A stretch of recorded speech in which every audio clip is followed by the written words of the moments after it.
Isabella khalluraga sauningba asum helaki. Madugi nupiduda kari gun yaudana nungsirino. Mahaki laibaksina asuk yam phana poklamisina kaige. Angang oiringaidagi mahakti ningthaugi machanupigum yam nungaina hauraki. Haujikti mapasu paisa thoktre. Yumdasu yonba yaba manchang amata leitraba matamsi phawba Milosna mahakpu nungsiri. Isabella gi thamoida Scarlet ki punsi sibu kalakpa hena yengsinba pambagi ihul ama phawraki. Hall adudagi tapna mahaki bodyguard adu kauduna thoglai. Bodyguard amada asumna hairami. Scarlet na paisa su ampamise kai maramgina haibadu nangna thigatkadabani. Somdana Scarlet paisa puduna mahaki mapamda laki.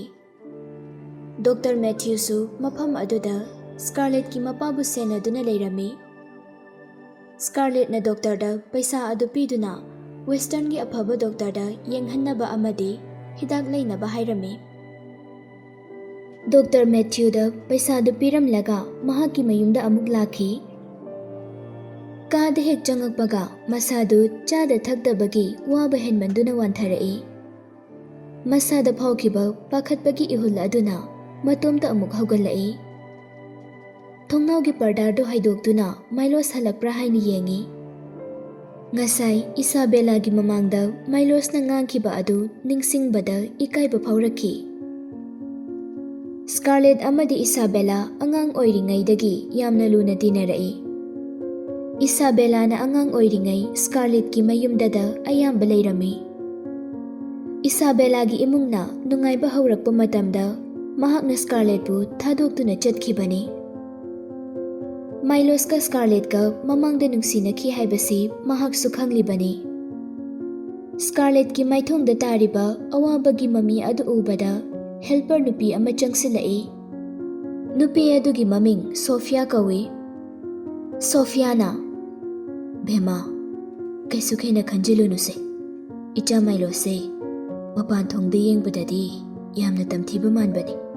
Adubu mahak se pukchil yamna chawba ing tappa nupani. Chahi kharagi mamangda Milos ka mahaka leikolda sanakiba kekulopi sanakiba sing adu mitmangda urai. Aduka ine aisu khangi haina momo nokjai. Sophiana amuk adubu mahak se saubudi yam thubani. Mina singnarappasu yadabani. Asi hairaga Scarlet ki masada nanthaduna themjinbi. Sophiana Milos ki maramda wari kaya sulitharai. Mamangda mahakna laukiba Keinya taruk siki haibado madu aranba pauni. Mahak masamakna lana sandokjabani. Karigino khangde icha Milos na asumna tawribase. Sophia di asi hairamlaga wa makha takhidre.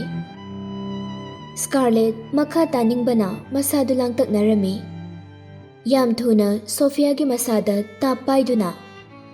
Ine haujikidu kai haibano ine. Mayamna ngangnarmi pumnamaksi aranba ngaktarine. Sophiana nang haujik phawba madu khangdriba oire. Milosna maram oiraga nupi tharuk siki haibado achumba paw nate. Pumnamak adu mahakna tonga sandokpa ngaktani. Scarlet na masa mathanta angakpa phawjaduna. Adubu karigino mahakna adumna tawriduboine. Aisu chapchaba maramdi khangde. Adubu mahak chahi kharagi mamangda yam thina sokpagi paw ama takhi. Matam kuina layenglaba matung mahak yumda halaki. Mahak hanagi matawdagi yamna honglaki. Hana minungsi leiramdaba haiba ilamdaba pumba thadoktuna icham chamba pakhang amagum leiraki. Nomadi khanghaudana mahak imungda sauraga laki. Numit adudagi mahaki hanagi matawdo aduda mu hanjinkhibani. Mama mapana luhongnaba kaya sinki. Adubu mahakna sungya yakhide. Luhongbagi mahut sikibana hena phai haina mahakna khanki. Mamangda luhongkiba nupi khudimak mahak masana yaraga amata luhongkiba nate. Nupising adu ngasi phawbada mafam asida yamna nungaina thami. Mapaga matam ayambada mot manadabagi adum khatnaduna lay. Matamduda mapana karigi luhongba pamdribano haina hangbada kanagumba ama ngaiduna lekhini haina khumki. Scarlet ti warido tariba makai mahaki awabasu helai. Mahaki thamoida khalli chahi kharagi mamangda haiba. Matamduda natrane aina mangonda chaikibada. Mahakna ngairi hairibasina kana oidoino ai oiramgadra. Wakhaldu khalingai Sophia gi khonjel aduna bab amuk lai. Ngasidagi chahi kharagi mamangda Milo's ki wakhalda karigumba wakhal khara lakpa mali. Mahakna ngairiba nupido makhata na ngairaroi hairaki. Ahanbadadi mahakna hairibado aikoi phagi malami. Nongmadi mahakna nupi amada luhongasi haina propose tawbado aikoi na uhawi. Nakhoi gasu mari mata thoknabani. Mamingna Isabella kaubani. Scarlet thamoi gi awabadu puba ngamde. Aina mabu nungshidi haikibaduna mahakna aibu kayam waruramgani. Mahaki mita aise ahenba yamna pamba nupi oina khalamgani. Adunani mahakna aibu makhata na ngaiba ngamkidriba. Isabella ga luhongduna aigi mangda lenaba pamliba. Adubu nangsu nongmadi khanglakhigani aina nanga kainaba pambagi maram. Mahakna aibu chahi ani ngairamba aduda kayam waramgani. Wakiba pumnamak aduna haujikti aingonda amuk hana mami nungsi ula aroy. Asumna khanki. Scarlet khanjinduna leiba ngamlaktabadagi makhol thokna kapthorai. Kapna lo khubada I yaurai. Madugi matungdadi I ngakta oraki. Scarlet amuksu gyan mangduna wanthaki. Scarlet na mikap thoglakbada hospital da lay haiba khanglaki. Hospital adu city adugi medical bill khwaidagi chawba foreign gi hospital ni. Mahakpu yenglamliba doctor du Dr. Matthew oirami. Dr. Matthew Scarlet na hipliba bed tugi nakanda leplaga lay. Scarlet, nang lungs cancer nare haibasi nang hana khangbra.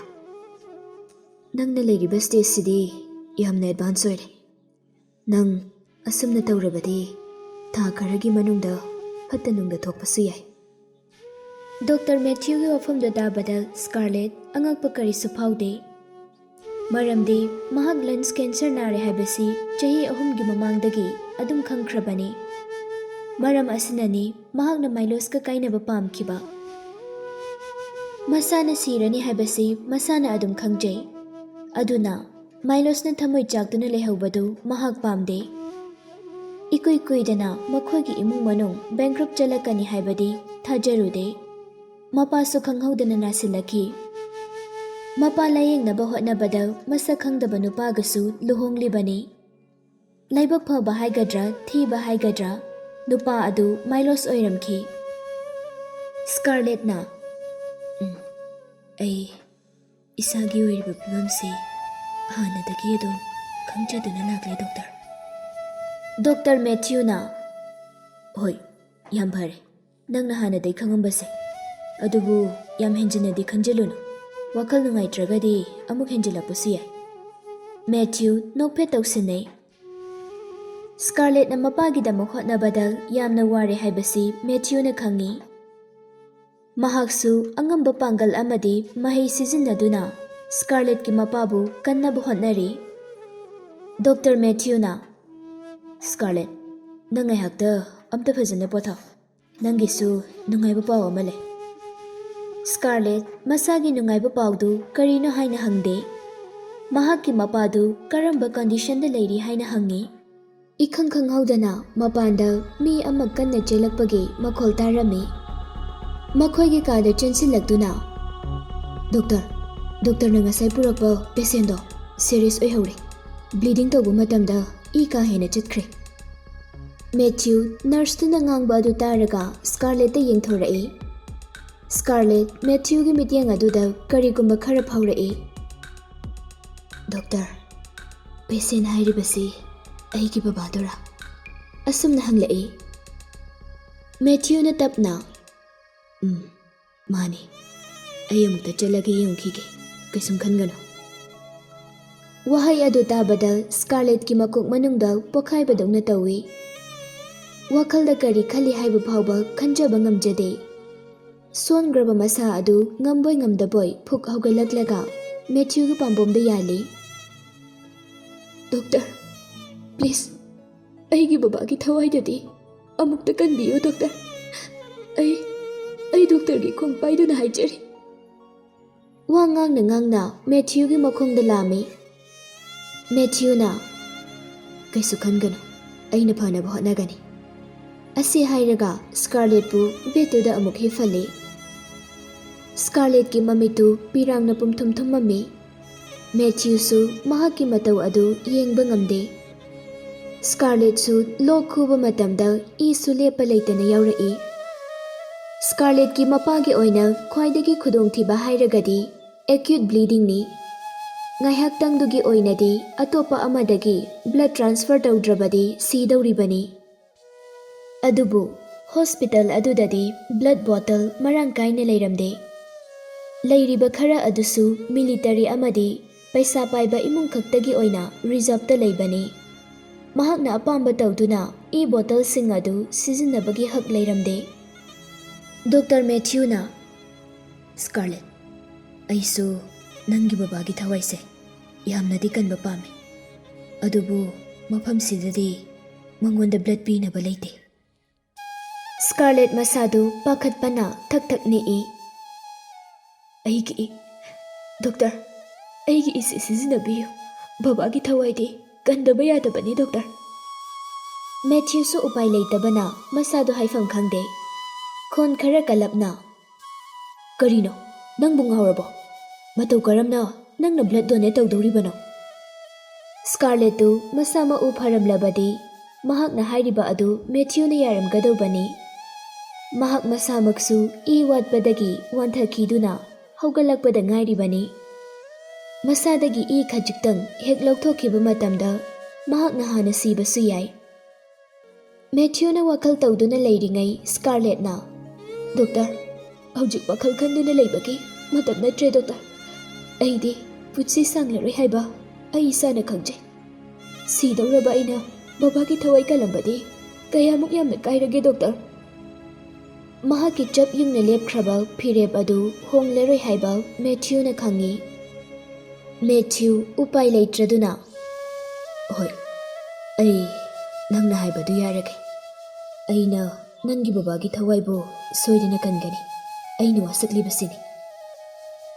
Ikoi-koidana Scarlet room amada pusilai. Ka aduda Scarlet-ki mapasu bed ta hiplami. Scarlet-su kapna bed amada kakhatli. Matthew-na Scarlet-ta yamna artha leina yengi. Aduga nangna wari sananingba mi leiragadi phone tawba yagani. Natraga mafamsida kauraga unabasi yani. Scarlet-su masagi nunggi arthadu khangdaba nate. Mahak amuk hanna haugalakdaba yai haibani. Scarlet-ki marup mapang mari mata amata leitre. Adubu kanagumba amadi ningsinglai. Wa ngangba ngamboi ngamdaboy. Doctor, ai phone amata tawjage. Matthew-na Scarlet-ki manakta telephone ama pusalai. Scarlet-na phone adu paiduna number ama namlami. Mahakna call tawriba adu Milo's-ki imung manunggi telephone number ni. Pairaktaba haibadu lag amuktangdi yengningi. Aroiba oina Milo's-ki khonjel adu taba pami. Ring amuk ani khingbaga yam thuna paikhalai. Mi khara usittaba khonjelda kanano asumna hanglai. Scarlet-ti mahaki khonjelu tabada mapi lepa leitana chintharai. Mapidu makhut khunamduna satchat taithoi. Milos, aini Scarlet ni. Milos na Nang kari pame? Aingona call tawraisi kaigino? Asumna thina chaibirei. Milo sting asai Shanghai night ta thokiba thodok adudagi sauba hena henkrabani. Scarlet kaplabasu kaptaba sasinai. Waraba thamoi adusu nungaiba sasinai. Mamitu tapna ushinduna. Ai nanga mikup amatang oirabasu wari sanaba pame. Masina aigi aroiba oikibasu yai. Scarlet na Milosbu ngasi phauba yamna nungsijari. Aroiba oina mahaki khonjel taraga sikhiba pami. Mahakna Milosta kari maramgi nungside haikibano haibadusu khanghalamge khalle. Milosna nangdi aiga kai wari sadaiba. Makholdo hauna nokthorei. Hairone nangi apambado. Paisa darkar leibro natraga nupa henba pambro. Scarlet na makutto haiduna. Nate ai asi haiba haurakpaga Milosna nangwa makatarakano ai taningde aingonda amukhana call tawrakano aigi naktasu amukhana lakano nangi khonjel taraga ai hangoiba phawi. Milos ki athiba wahi sing aduna mahaki thamoida machin tumlaba pochak amana thinbagum thok. Scarlet na call tawruriba adu asigumba athiba khonjel ase tanaba tawbaga chap mane. Milos na pukning harauna amadi wakhal chawthokna leiba aduna Scarlet gidi apenba haibadu oire. Mapal naidraba thamoigi China aduna sor honba phawba ngamsilaktre. Wakhalda asumna khalli. Ngasi nangna tadawriba pause nangidi yamna nangaiba pawne. Laibak thirabi aina sikiba thoklabadi nangi thamoidu apenba oyuko. Hoi Milos, ai nangna hairibado loina bhab tare. Kaisumta khanbiyurano. Nang aigi khonjelse mapuksi magi oina amuk hana taba phanglarai. Wahai asi hairamlaga Scarlet na microphone adu telephone da upsinki. Scarlet ki oina wa ngangthokpa asi achauba lanpham ama soknabagumbani. Mahakki leijaba thauna amadi pangal puthoktuna nganglibani. Maichak pumnamak khangjinduna.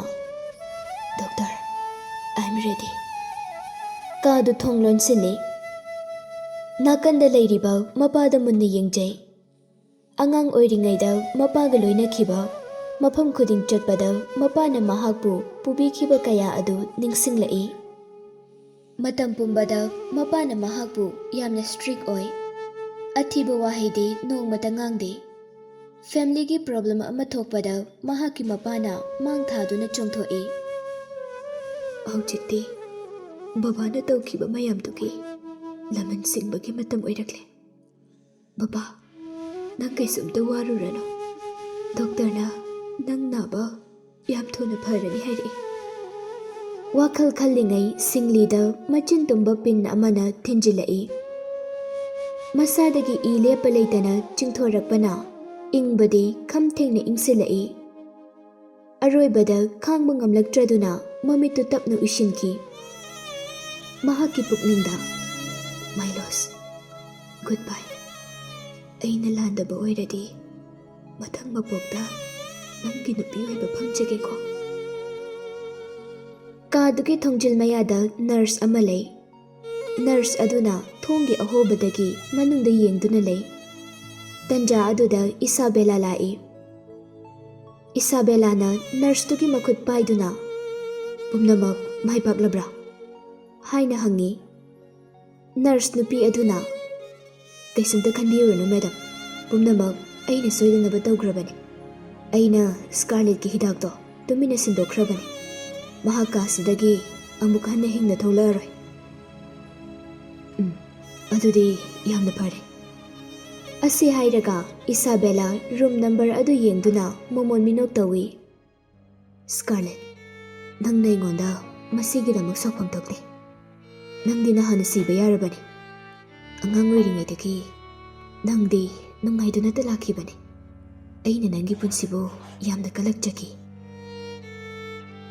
Somdana Milos chair amada phamduna ꯃꯤꯂꯤꯇꯔꯤꯒꯤ newspaper ꯄꯥꯔꯤ꯫ ꯃꯇꯝꯗꯨ ꯑꯍꯤꯡ ꯑꯣꯏꯁꯤꯜꯂꯛꯂꯕꯅꯤ꯫ ꯅꯨꯡꯇꯤꯒꯤ paper ꯑꯗꯨ ꯅꯣꯡꯉꯥꯟꯗ꯭ꯔꯤꯉꯩ ꯃꯇꯝꯗ ꯄꯥꯕ ꯂꯣꯏꯁꯤꯟꯕꯅꯤ꯫ ꯑꯗꯨꯕꯨ ꯉꯁꯤꯗꯤ ꯃꯍꯥꯛ ꯄꯨꯛꯅꯤꯡ ꯆꯪꯅ ꯄꯥꯕ ꯉꯝꯗ꯭ꯔꯦ꯫ ꯇꯨꯝꯅꯤꯡꯕꯁꯨ ꯐꯥꯎꯔꯝꯗꯦ꯫ ꯃꯍꯥꯛꯀꯤ ꯋꯥꯈꯜꯗ ꯁ꯭ꯀꯥꯔꯂꯦꯠꯅ ꯍꯥꯏꯔꯝꯕ ꯃꯌꯥꯝ ꯑꯗꯨ ꯅꯤꯡꯁꯤꯡꯗꯨꯅ ꯂꯩꯔꯤ꯫ ꯄꯥꯔꯝꯂꯤꯕ ꯄꯦꯄꯔꯗꯨ ꯈꯨꯝꯖꯤꯟꯗꯨꯅ ꯐꯨꯛ ꯍꯧꯒꯠꯂꯛꯏ꯫ ꯃꯍꯥꯛꯀꯤ ꯃꯃꯥꯡꯗ ꯃꯁꯥꯒꯤ ꯃꯃꯤ ꯑꯃ ꯊꯣꯛꯂꯛꯇꯨꯅ, "ꯃꯥꯏꯂꯣꯁ, ꯅꯪꯕꯨ ꯉꯥꯎꯔꯕꯣ? ꯅꯨꯄꯤꯗꯨꯒꯤ ꯅꯝꯊꯛ ꯋꯥꯍꯩꯗ ꯅꯪ ꯑꯃꯨꯛ ꯄꯪꯊꯔꯕ꯭ꯔꯥ?" ꯃꯥꯏꯂꯣꯁ ꯇꯧꯐꯝ ꯈꯪꯗꯦ꯫ ꯆꯠꯇꯕꯅ ꯐꯔꯅꯤ ꯍꯥꯏꯅ ꯑꯃꯨꯛ ꯈꯜꯂꯛꯏ꯫ ꯃꯇꯝꯗꯨꯗ ꯃꯍꯥꯛꯀꯤ ꯕꯣꯗꯤꯒꯥꯔꯗ ꯑꯃ ꯊꯣꯡꯗ ꯊꯤꯜꯂꯛꯏ꯫ ꯃꯍꯥꯛꯅ ꯆꯪꯕꯒꯤ ꯑꯌꯥꯕ ꯄꯤꯔꯕ ꯃꯇꯨꯡ ꯕꯣꯗꯤꯒꯥꯔꯗ ꯑꯗꯨ ꯆꯪꯂꯛꯏ꯫